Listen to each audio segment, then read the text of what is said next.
muchísimas gracias a PUDEPA por la invitación y por estas jornadas que en efecto entroncan mucho con la iniciativa que fue en su día, o quizás seguirá siendo, o ha seguido siendo, no lo sé, la Coordinadora Ciudadana en Defensa del Territorio y otras cuestiones. Realmente estas jornadas me permiten abordar este tema en dos niveles muy distintos que voy a tratar de abordar en ambos casos de la forma lo más amplia posible.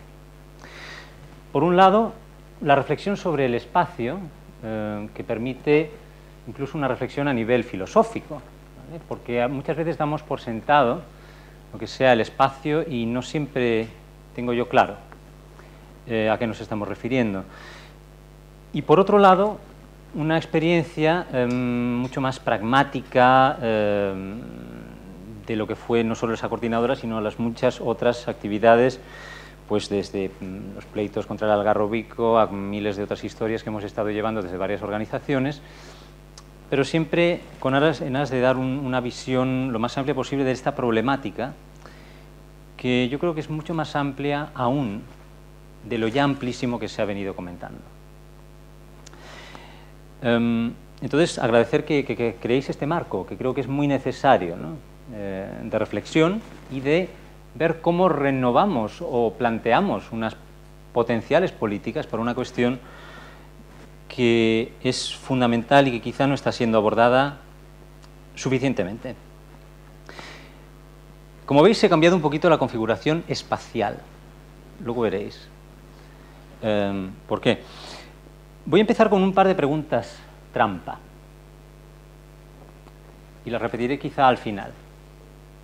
Y hay premio. Hay premio. Porque como estamos todos corruptos, no pasa nada. La primera pregunta sería, es una muy trampa, ¿eh? ¿Qué es el espacio? ¿Qué es el espacio? Ya viene con sus preguntas filosóficas, ¿no? Bueno, ¿realmente alguien se ha planteado alguna vez esta pregunta? ¿Tiene todo el mundo muy claro lo que es el espacio? Si es así, me gustaría oírlo. Y a lo mejor os lleváis un premio.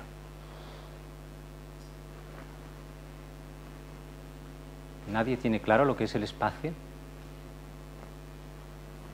Bueno, ese es un buen comienzo, entonces. Me hubiera preocupado que todo el mundo supiera inmediatamente decir, sí, yo sé lo que es el espacio. Bien, como esa pregunta realmente no tiene respuesta, hasta este punto es una trampa, ¿no? Podemos pasar a una segunda, ¿no? ¿Qué categorías o qué modalidades de espacio son aquellas en las que estamos inmersos, aquellas que reproducimos con nuestras acciones? Aquí ya la trampa os la estoy poniendo yo directamente al daros la respuesta con la pregunta, ¿no?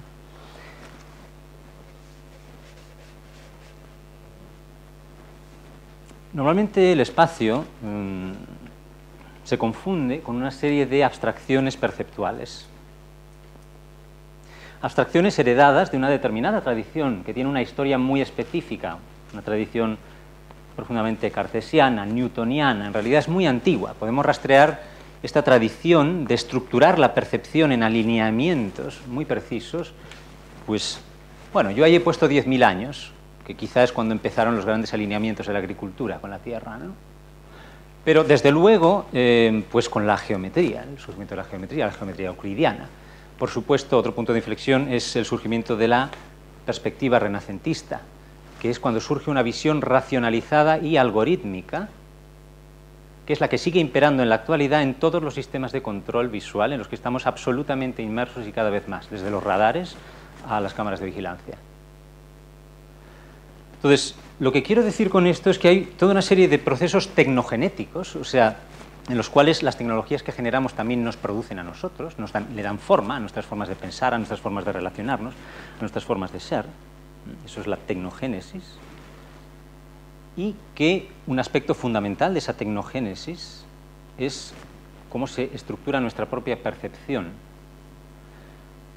Nuestra percepción implica también cómo nos relacionamos con otros cuerpos, con el entorno, con el espacio, o quizá cómo, a través de los movimientos que producimos, generamos un cierto tipo de espacio. Entonces, ¿El espacio realmente es esa abstracción cartesiana mensurable, esa abstracción perceptual que viene dada por unas coordenadas que son fruto de milenios de articulación perceptual, de estandarización perceptual? O quizá podemos plantearnos una redefinición radical del espacio, en el sentido más bien de cómo nosotros generamos espacio a través de los movimientos, de las relaciones que establecemos. Por ejemplo, ¿qué tipo de espacio estoy generando yo ahora con vosotros, según me muevo alrededor vuestro? Que es muy distinto quizá que el que generaría si estuviera sentado ahí arriba, dirigiéndome a vosotros como una especie de mente que le habla a otras mentes. No, somos cuerpos, ¿no? Somos cuerpos que se mueven en los espacios, que generan relaciones cinéticas y afectivas. Y eso es el espacio. El espacio es un efecto de relaciones cinéticas y afectivas de los cuerpos. Bueno, esta es mi definición, evidentemente. Pero en realidad no estoy siendo del todo justo con mi definición, porque realmente lo que no está claro es que haya ningún tipo de espacio homogéneo que surja de esas relaciones cinéticas y afectivas de los cuerpos, porque esas relaciones son irreductibles a esos parámetros cartesianos mensurables de coordenadas x, y y z. ¿Cómo cuantificamos realmente las relaciones cinéticas y afectivas de los cuerpos que constituyen determinados espacios? ¿Realmente pueden reducirse a coordenadas cartesianas? Yo creo que no. Esto apuntaría, y estoy avanzando ya un poco el final de mi charla, pero no importa, a la necesidad de plantearse las problemáticas intrínsecas a la definición de un espacio homogéneo, como es el que vivimos en la actualidad. Vivimos la ficción de que existe una res extensa cartesiana, mensurable, neutral. No hay espacio neutral. Hay microespacios, hay espacios particulares, peculiares a cada relación cinética y afectiva de los cuerpos que se mueven. Entonces, ¿cómo pasar de esa noción de un espacio homogéneo, uniforme, que todo lo aplana, que todo lo absorbe, que todo lo captura, a una noción de un espacio diferencial, que es lo que proponía Henri Lefebvre, que es un filósofo francés, que quizá no conozcáis y que sin embargo ha producido una de las reflexiones más interesantes, aunque no coincido en todo con lo que él plantea, sobre el espacio. Tiene un libro importante que se titula La producción del espacio. Me temo que no está traducido. La producción del espacio. ¿Qué significa esto?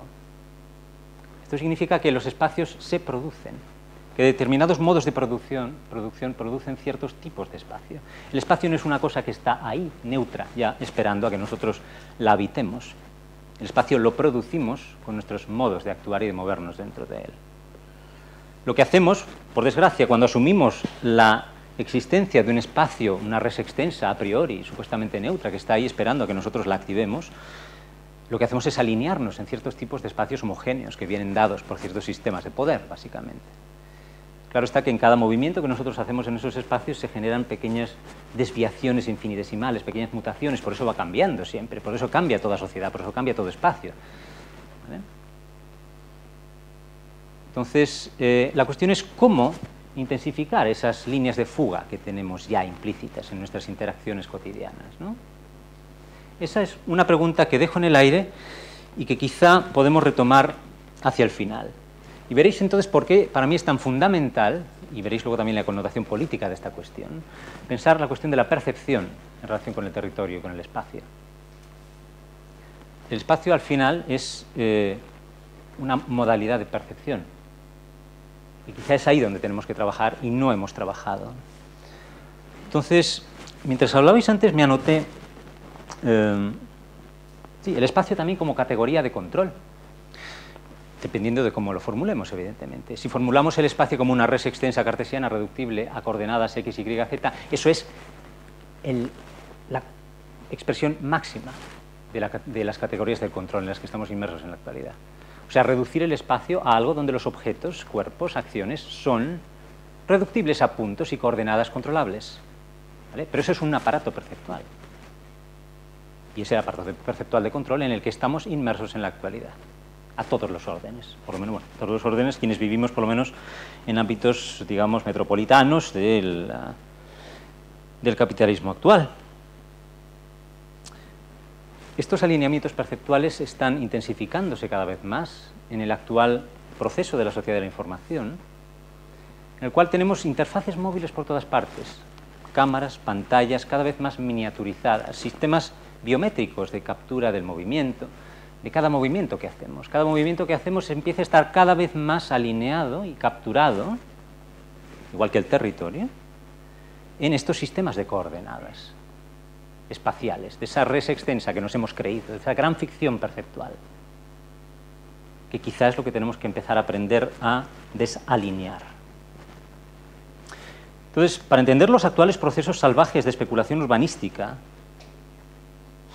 entre otros muchos procesos problemáticos asociados al territorio, quizás es preciso entender los múltiples alineamientos que desde hace quizá 10.000 años, quizá más, han convergido en un modelo de captura y apropiación de la tierra y de los cuerpos que viven en ella, cuya primera forma transitoria habría sido el Estado y que actualmente se recodifica en el capitalismo financiero digital, tendente a suplantar al Estado por un superorganismo cibernético.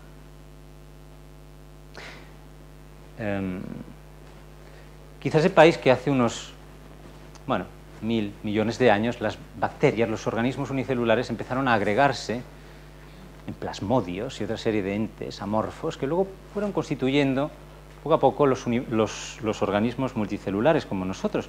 Pues ahora algo así es lo que algunas plantean que estamos nosotros haciendo. Estamos agregándonos en un superorganismo cibernético. ¿Cuál es la gran diferencia entre lo que hicieron las bacterias y lo que hacemos nosotros? Las bacterias crearon los ecosistemas del planeta y nosotros los estamos destruyendo. Por decirlo de una forma muy resumida. Entonces quizá hay bastante que aprender de las afecciones, de los modos de relación de las bacterias.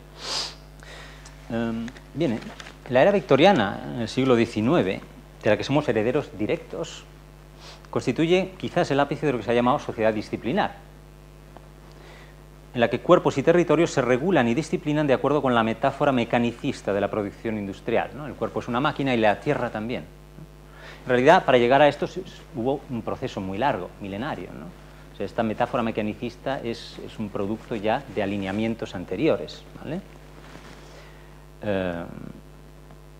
Pero en el siglo XX, tras el desarrollo de las ciencias de la complejidad y la mecánica cuántica, surge un nuevo paradigma, cuya máxima expresión sería la información, este nuevo Dios de esta nueva religión delirante que tenemos actualmente. Religión delirante por cuanto quizás sepáis que la información se concibió en un momento histórico muy preciso en el siglo XX como un patrón sin cuerpo. Volvemos aquí a las abstracciones cartesianas. La información concebida como un patrón distinto del sustrato material que la soporta. Bien, esto también ha sido profundamente criticado por muchos teóricos importantes y tiene mucho que ver con los modos de percepción en los que estamos inmersos en la actualidad. Una percepción supuestamente descorporizada, desligada no solo de una corporalidad, sino también de un contexto, de un territorio, ¿vale? O sea, los medios de información suponen o presuponen, aunque nunca sea esto cierto, que no hay cuerpo ni territorio, que simplemente lo que se comunican son mentes con mentes y que lo que se comunican son significados universales, que no sufren pérdida ninguna cuando se trasladan de una mente a la otra. Esta es la gran ficción de Internet, ¿no? Y de los medios de masas también. Y sin embargo, yo propongo, con mucha otra gente que lo está trabajando, que esto no es así, que no hay patrón que no esté permanentemente en formación en relación con unos cuerpos en movimiento que están transformando constantemente sus interacciones. Bueno, con todos estos modelos de complejidad de la física cuántica y de otras ramas de la ciencia, lo que han surgido en realidad son nuevas formas de capitalización de la Tierra.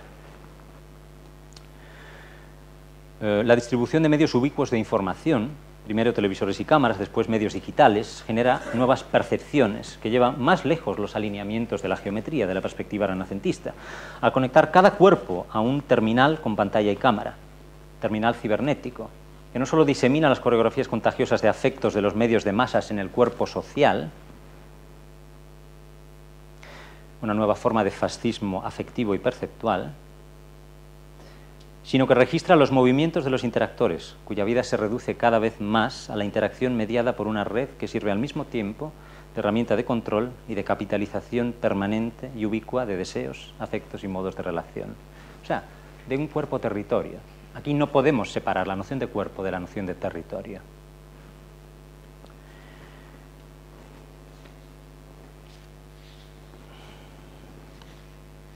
Bueno, las cifras sobre cómo se ha ido produciendo este proceso, por lo menos en lo que se refiere a cómo todo esto ha generado nuevas formas de capitalización de la tierra y del territorio, se han dado ya antes por parte de algunos compañeros.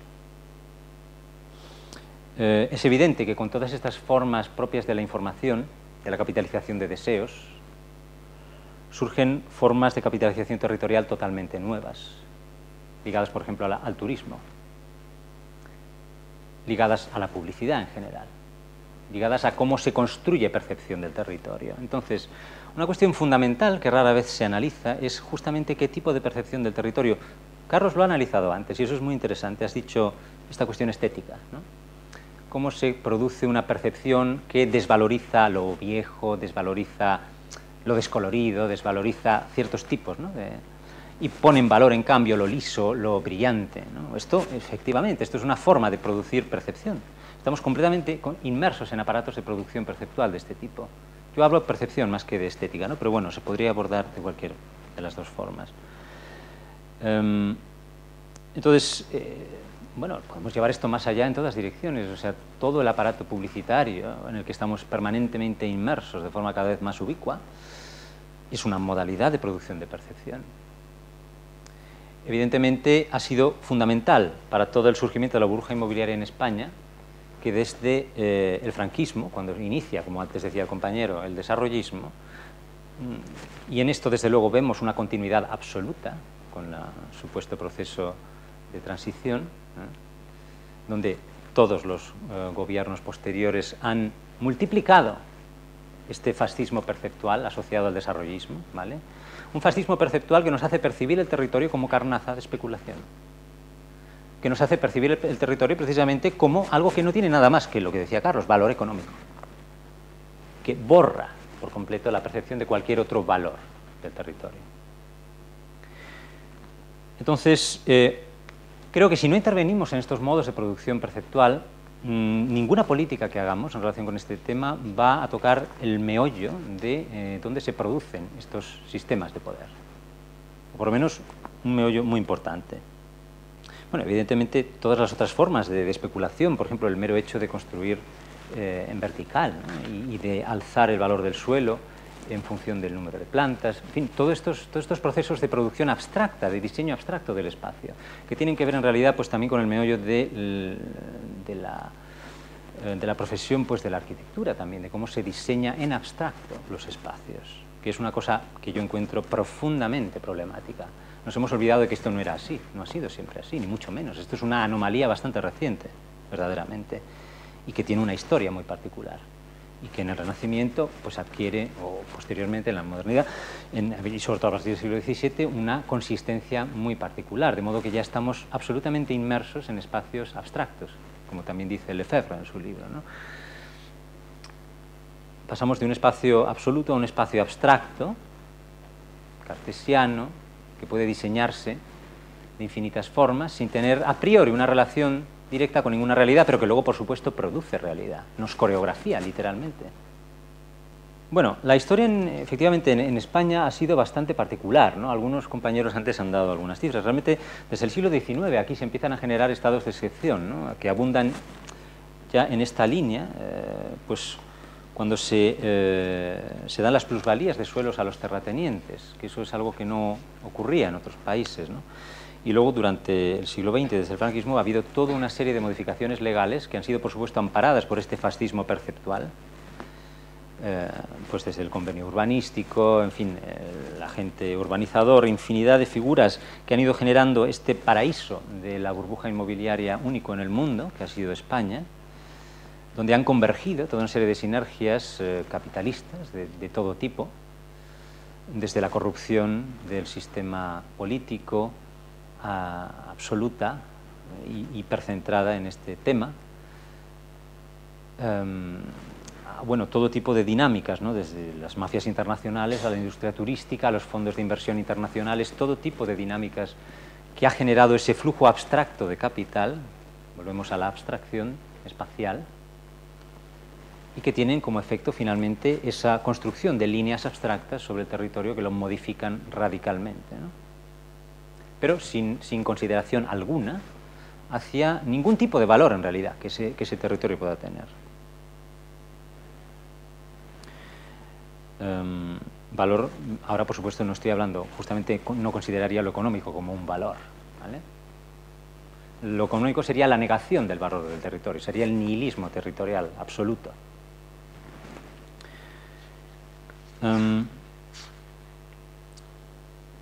Hay otra cuestión que es interesante cuando nos planteamos, por ejemplo, el territorio como un bien común.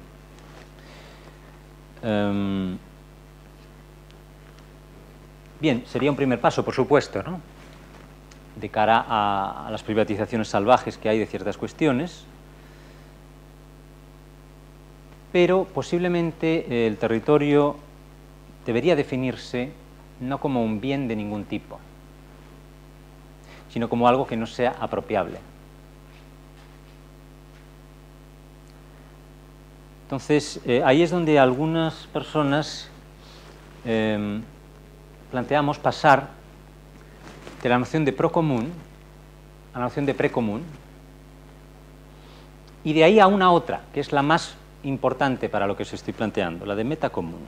O sea, cómo devienen apropiables las cosas. La realidad no está ahí ya disponible para nosotros para ser transformada en bits de información. Este es uno de los grandes errores que cometen los tecnófilos, que dicen, sí, toda la realidad es reductible a bits de información y además es que tenemos que hacerlo, ese debe ser nuestro gran sueño. Ese es el delirio de una cultura del control, ¿no? Pero realmente, para que algo sea concebido como información, primero, quien piensa esa información tiene que haber sido asimilado en ciertos aparatos perceptuales que permiten pensar la noción misma de información. Y en segundo lugar, ciertas cosas tienen que haber sido discretizadas a tu alrededor, de forma que sean reconocibles como entidades discretas, reductibles a información. Esto es un proceso permanente. Constantemente estamos colonizando territorios de una realidad que a priori yo describiría como amorfa, ¿vale? Estamos dándole forma para hacerla controlable. Esto en realidad también es algo que tiene una historia muy particular y con un punto de inflexión fundamental en el platonismo. El platonismo es de algún modo donde se empieza a dar más relevancia a formas abstractas que a lo que las excede, ¿vale? Y seguimos viviendo en una cultura intensamente platonista. Todas las ciencias actuales, o casi todas, están absolutamente atravesadas de esta tradición. Por ejemplo, la física de partículas, que busca las supersimetrías del universo, ¿vale? Y para los que se hacen estos carísimos experimentos, como los super colliders, ¿no? Entonces, realmente creo que es importante plantearse la cuestión de que el territorio, la tierra, no es a priori algo ya reducido. Nosotros lo vamos reduciendo a categorías y a formas apropiables. Entonces, quizá, si bien por supuesto hay que ser pluralista y hay que trabajar desde el precomún, desde el procomún y a todos los niveles, ¿vale? Hay que trabajar también con las categorías que ya nos vienen dadas, las que nos hemos apropiado, a ver cómo las desapropiamos de algún modo. Pero desde luego yo sería muy cuidadoso, como también ha apuntado Carlos, el tema de la catalogación, por ejemplo. Ahí hay un tema ontológico detrás. Cuando catalogas algo estás constituyéndolo en realidad como una entidad determinada, ¿vale? No es que eso lo sea ya a priori. Estás generando una determinada categoría ontológica para eso que catalogas. Y efectivamente, yo estoy totalmente de acuerdo con el análisis que has hecho. Normalmente los catálogos, por ejemplo en el caso de parques naturales, es efectivamente así. Claro, sí, son las migajas, efectivamente, a las que tenemos que agarrarnos hoy por hoy, ¿no? Legalmente, en muchos casos. Pero desde luego hay que ir mucho más allá. Los parques naturales, efectivamente, igual que con el patrimonio, sirven para destruir todo lo demás, dando la impresión falsa, además, percepción, una vez más, generando la falsa percepción de que estamos protegiendo lo que hay que proteger, ¿no? Entonces, la catalogación del territorio es igual de problemática, por supuesto, que la del patrimonio. En realidad, patrimonio y territorio yo tampoco lo veo como dos, o sea, son dos aspectos absolutamente entrelazados, ¿no? O sea, lo que se llamaría patrimonio es parte del territorio, ¿no? De hecho, yo no creo ni siquiera que se pueda distinguir entre un patrimonio inmaterial y uno material, porque todo patrimonio es corporal, es cinético, está basado en relaciones y en movimientos que construyen espacio, construyen temporalidad, construyen pues todo aquello que somos, ¿no?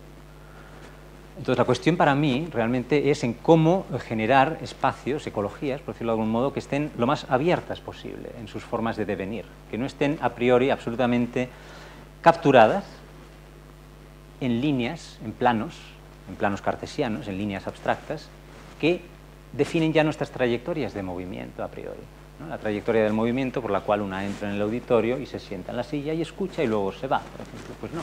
¿Por qué no empezamos a desalinearnos un poco de todas esas trayectorias abstractas en las que estamos coreografiados, ¿no? Constantemente, y generamos nuevas formas de espacio-tiempo, de una espacialidad no reductible a esas coordenadas mensurables, ¿no? Bien, todo esto imagino que suena muy abstracto. Yo en realidad pues lo abordo también de formas muy concretas, que ahora no habrá tiempo de manifestar pues en trabajos de diverso tipo, digámoslo, artísticos, pero vamos a ver cómo abordamos esta cuestión ya en un tema mucho más práctico, en relación con el Levante almeriense, que es la zona que yo conozco mejor a nivel territorial, y que es muy interesante porque desde Salvemos Mojácar hemos realizado informes, que ahora os comentaré, y al mismo tiempo han salido en esa zona justamente, ¿no? En esa zona ha sido objeto de otros dos tipos de estudios, que veremos qué tipo de percepción generan también, ¿no? Uno es el plan de ordenación territorial, ¿no? Esto de la ordenación también hay que problematizarlo mucho, ¿no? Hasta qué punto la ordenación nos sirve justamente para estriar el territorio, para alinearlo y para someterlo a ciertos tipos de control. Pero bueno. Y el otro es un proyecto de Naciones Unidas. El CAMP es el Coastal Area Management Program, que es un proyecto que se ha realizado en varios países del Mediterráneo y que en España escogieron, mira tú por dónde, justamente el Levante almeriense, como caso de estudio. Esto terminó hace un año o menos, y yo estuve participando como parte del, lo llamaban el consejo de no sé qué, el consejo de tal. Y fue un escándalo, que ahora os comentaré. En el informe que hacíamos en 2005, hice estos mapas. Estos mapas los construí yo, yendo pueblo por pueblo, recopilando una información que no estaba disponible para nadie en general, y que era muy difícil conseguir, que era poner sobre un mapa los planeamientos urbanísticos de cada municipio y también a nivel más amplio.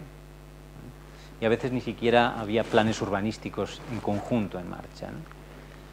Lo que aportaban estos planes en esa zona era lo que veis, era planificar una ciudad del tamaño de Madrid aproximadamente, de unos 2 millones de habitantes y unas 500.000 viviendas, surgida prácticamente de la nada, ocupando toda la cuenca del Bajo Almanzora, con un diámetro de unos 20 kilómetros, recalificando en algunos municipios hasta el último metro cuadrado de suelo, en Vera 110.000 viviendas, en Cuevas de Almanzora 150.000. Y en todo esto no existía percepción alguna de ello, por supuesto, porque no solo ya es que los periódicos lo ocultaran.